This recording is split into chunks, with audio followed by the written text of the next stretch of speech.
Halos isang linggo matapos tanggalin ang pagkapangulo ng pinakamakapangyarihang komite ng Senado, tinanggap noong Miyerkules ng neophyte na si Senador Rodante Marcoleta ang isang mataas na profile na panauhin sa kanyang opisina sa Senado. Bumaba si Vice Presidente Sara Duterte sa opisina ni Marcoleta sa tila pagpapakita ng suporta sa isa sa kanyang pinakamatibay na kaalyado sa 24 na member chamber. Pinalitan si Marcoleta bilang chair ng Senate Blue Ribbon Committee kasunod ng leadership coup na nagpatalsik kay Senador Francis Cheese Escudero bilang Senate President noong 8 ng Setyembre. Sa maikling pagsasalita sa mga mamamahayag, sinabi ni Duterte na gusto lang niyang bisitahin ang senador. Ito ang unang pagbisita ng Vice Presidente sa Senado mula nang bumoto ang mga senador noong ika-6 ng Agosto para i-archive ang impeachment complaint laban sa kanya. Si Marcoleta ay kumilos na i-dismiss ang articles of impeachment sa pagdinig ng Senate Impeachment Court. Receipt of a letter from the Office of the Vice President, dated September 25, addressed to our chair on the appropriation, which I read. Dear Honorable Swansing, we refer to the Office of the Vice President plenary budget deliberations scheduled on September 30, 2025 at 10 a.m. The following OVP officials will attend the plenary budget deliberation, namely Lemuel G. Ortonio, OIC Chief of Staff / Assistant Secretary. Second, Attorney Rosalyn B. Sanchez, Director for Administrative and Financial Services. The third is Attorney Sunshine Shari E. Fajarda, Director for Strategy and Management Office. And the fourth is Norman B. Balaro, Director for Operations. Also attached is the list of personnel who will provide technical support and assistance during the said deliberation. We will provide an update in case of changes, bar inclusion of additional attendees. Attorney Kelvin Jerome A. Tiñedo, Chief of Administrative Officer, will closely coordinate with you on this matter. You may reach him via email at blah, blah, blah, and so on and so forth. Signed, Sara Zimmerman Duterte, Vice President. Subsequently, Mr. Speaker, on September 29, we received another letter in the address to the address showing an office order number 2025-51, dated September 2025. In the exigency of service, Assistant Secretary Lemuel J. Ortonio is hereby designated as officer in charge of the Office of the Chief of Staff in view of the leave of absence of Attorney Sulaika T. Lopez, the USEC.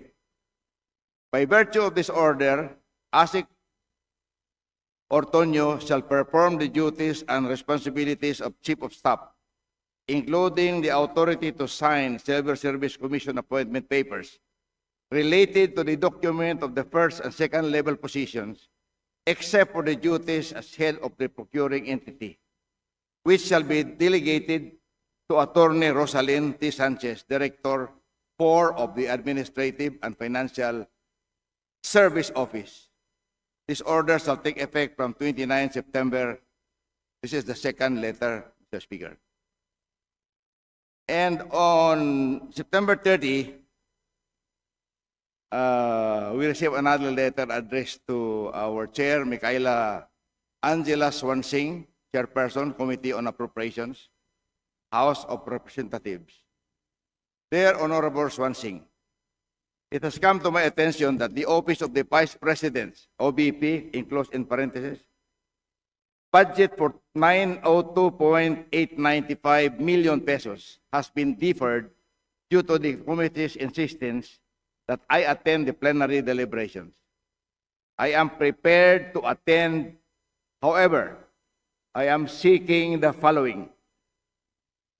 House of Representatives demand the attendance of President Marcos for the 27.3 billion pesos budget deliberation of the Office of the President. Number two, Alternatively, I will attend if the Committee on Good Government and Public Accountability will produce before the plenary schedule a Department of Justice DOJ document confirming that the Immigration Lookout Bulletin order or ILBO for the following OBP personnel have been lifted. Two conditions, Mr. Speaker. For the following personnel: Attorney Zulaika T. Lopez, Mr. Lemuel J. Ortonio, Attorney Rosalind L. Sanchez, Attorney Sunshine Chari E. Fajarda, Miss Gina F. Acosta, Miss Juliet Villa del Rey, and Mr. Edward D. Fajarda. Let me know by written communication how you wish to proceed. Thank you for the attention on this matter. Very truly yours. Signed, Sara Zimmerman Duterte, Vice President.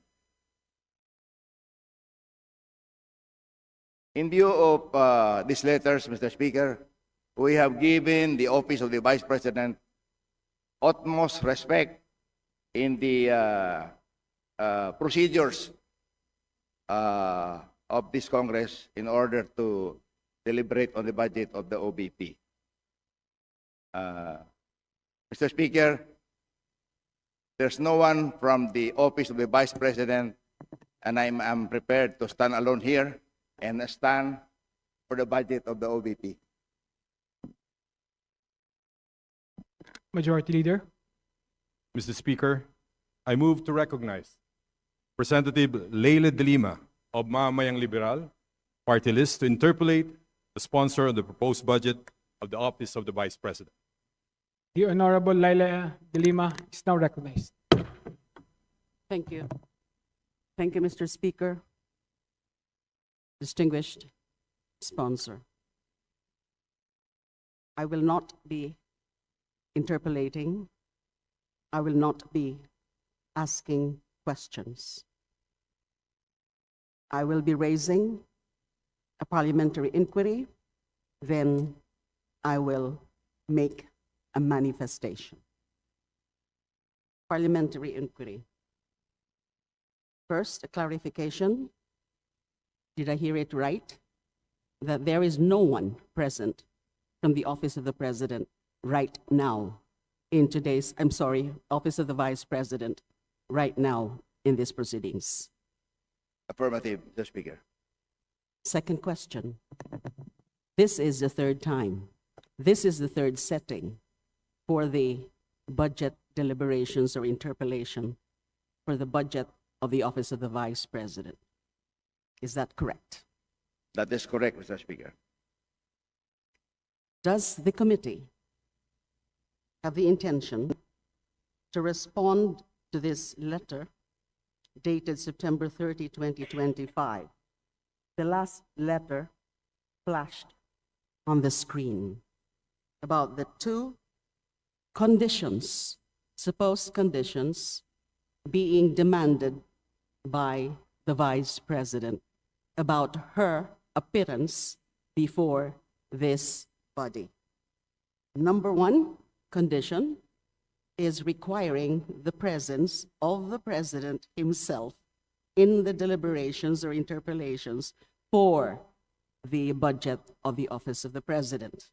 And number two, requiring the lifting of the Immigration Lookout Bulletin for 7 officials of the Office of the Vice President from the list of the Department of Justice. Does the committee have the intention to respond to this letter of the Vice President? Mr. Speaker, the committee will no longer respond to this letter, being the last day today. And I think that should be the right action on the part of the committee. Let me say, for the record, of the House of Representatives, at least restitution of the Republic of the Philippines. The whole budget process is something that is being directed and recognized by the Constitution itself. So disrespecting the budgetary process of this body is a clear case of disrespect of our Constitution. Who is she to continuously disrespect or show disrespect to this body as an institution and to the Constitution? If she can afford to be showing herself up to the Senate, including being there and applauding the former Senate President in his privileged speech, which is definitely not part of her mandate as the Vice President, why can't she not spare a few moments of her time attending to her official function as Vice President to defend the budget of her office? Enough is enough. Enough of her brattiness. So, I rise today to manifest my extreme displeasure about the behavior of our Vice President. And in due time, I will move for the decrease in the budget of the Office of the Vice President.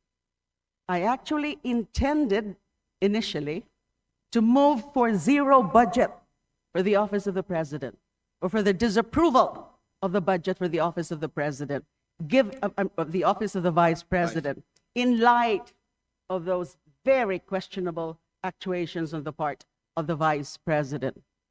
But after some mulling, after some reflections, and out of courtesy also and consideration to the personnel and staff of the Office of the Vice President, I'm just now thinking of moving for the decrease, let's say, for the retention of the MOOE and personal services budget, and get rid of the operational budget for the Office of the Vice President.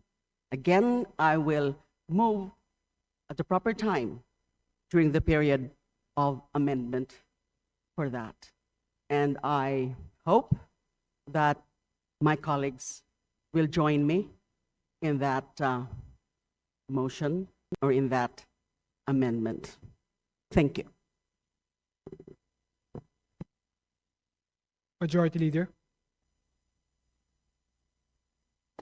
Mr. Speaker, next to interpolate the sponsor, I move to recognize Representative Egay Erice of Caloocan City. So move, Mr. Speaker. The Honorable Erice is now recognized. Thank you, Mr. Speaker, Mr. Sponsor. Dear colleagues, the letter of Vice President Sara Duterte, with all due respect, reeks of hate and impropriety. Considering that the subject matter is simply the proposed budget of her office, instead of addressing the issue with sobriety and professionalism, the letter reflects the lingering bad blood between her and the House, particularly the 19th Congress. And it set conditions that are clearly unreasonable and impossible. However, I firmly believe that the 20th Congress is doing its duty well in providing our people with the best possible budget for fiscal year 2026. Our task is to serve the people, not to be distracted by personal grievances or political animosities. The best way forward is simply to ignore the letter and proceed with the more important task at hand, the approval of the national budget.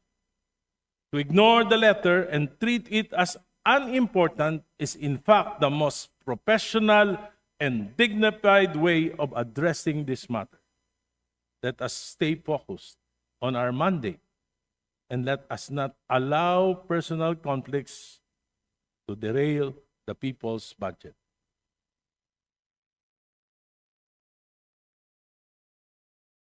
Mr. Speaker, mas mabuti pong wag na nating patulan ang sulat. Let us ignore it and take the higher ground of humility. Ang totoong laban ay hindi sa pride ng iilan, kundi sa budget ng bayan. That is where our focus must remain. Kapag may galit, sagot natin ay kababaang loob. Kapag may personal na away, sagot natin ay serbisyo. The higher ground of humility is to proceed with the people's budget, tahimik, diretso, at malinaw. Mr. Speaker, silence at malinaw. Mr. Speaker, silence can be the strongest statement. By ignoring the letter and moving forward, we show the country that Congress chooses humility over hostility and service over pride. Salamat po. Well noted, Mr. Speaker. Maraming salamat, distinguished colleague. That is exactly what we are trying to do, to make do and proceed with budget procedures despite her absence, para po makita ng taong bayan na itong kongresong ito ay wala pong animosity, wala pong pag-aaway-away, wala pong pinopolitika dito. That's why we will proceed to craft this whole budget, including the budget of the Office of the Vice President. Mr. Speaker, thank you very much, distinguished colleague. Majority Leader. Mr. Speaker, next to interpolate the sponsor, I move to recognize Representative Isidro T. Ungab from the 3rd District, the City of Davao. So move, Mr. Speaker. The Honorable Ungab is now recognized. Thank you, Mr. Speaker. Mine is not an interpellation. This is only a manifestation. I respect the views and opinions of my colleagues, and I salute my good friend, Congressman Irise, for taking the road of statesmanship a bit further. Mr. Speaker,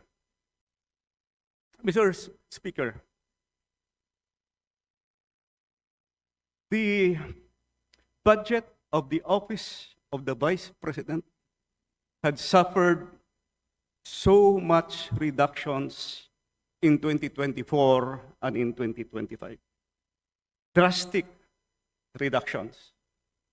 I was a member of the previous Congress, the 19th Congress, and even there were two occasions that we were even debating at the committee level to the point of heated debates, perhaps altercation, to the point of disrepresentation, and the former congressman, now Senator Dante Marcoleta, we were debating at the Appropriations Committee level because during the time they were not willing to grant the traditional parliamentary courtesy deserving a higher or co-equal office of government.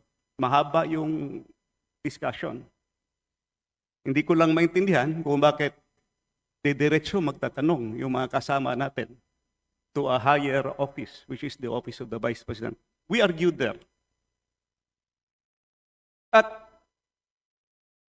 respect for the due process, no for the budget process.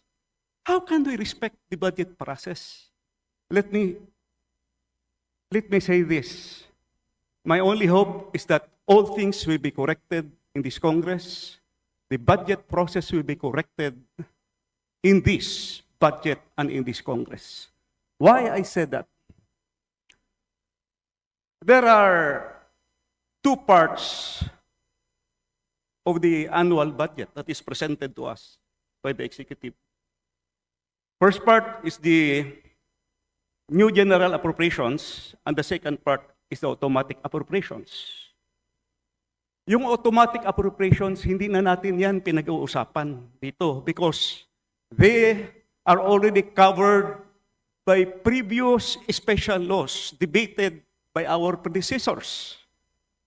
Pero in the 2025 budget, the automatic appropriations were mangled. Lumampas. May dagdag bawas, 14 special laws were amended. Kasama na yung PhilHealth law at saka syntax law amended. Ang daming ginalaw. 14 special laws sa automatic appropriations na hindi dapat ginagalaw yan.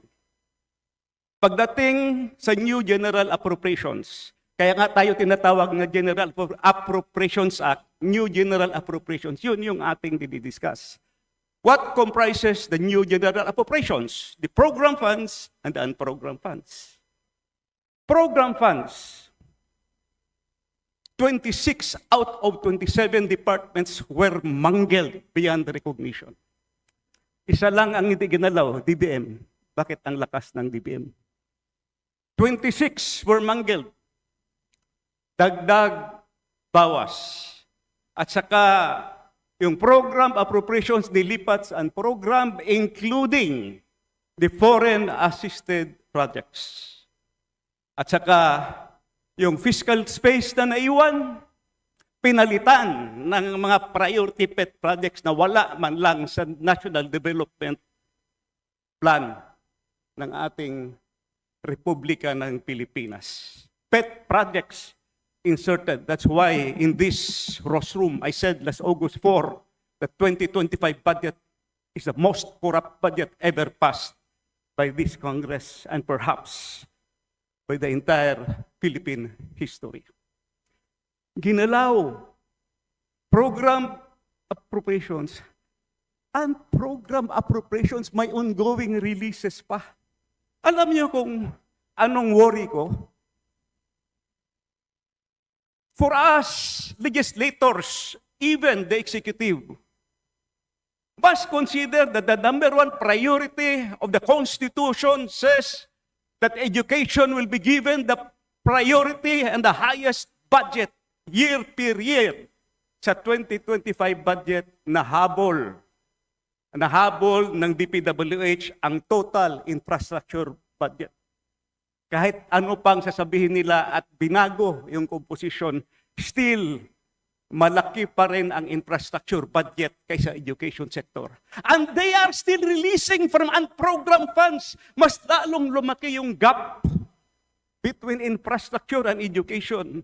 Ladies and gentlemen of this House, it is our duty, it is our obligation to keep track, babantayan yung budget because education is the number one priority of the Republic of the Philippines. Iniwan na ng budget ng infrastructure, highly questionable pa kasi yung mga releases ang malalaki, flood control projects. Where can we get respect from that? Ladies and gentlemen of this House, my personal, yes, OBP, what I am saying is the budget process. How will we get respect? That's why the chairman, Madam, the Appropriations Committee, this Congress have a very big role to perform, to correct the image, to correct the impression. We must be able to come up with an honest-to-goodness budget for 2025. Yun lang po. Maraming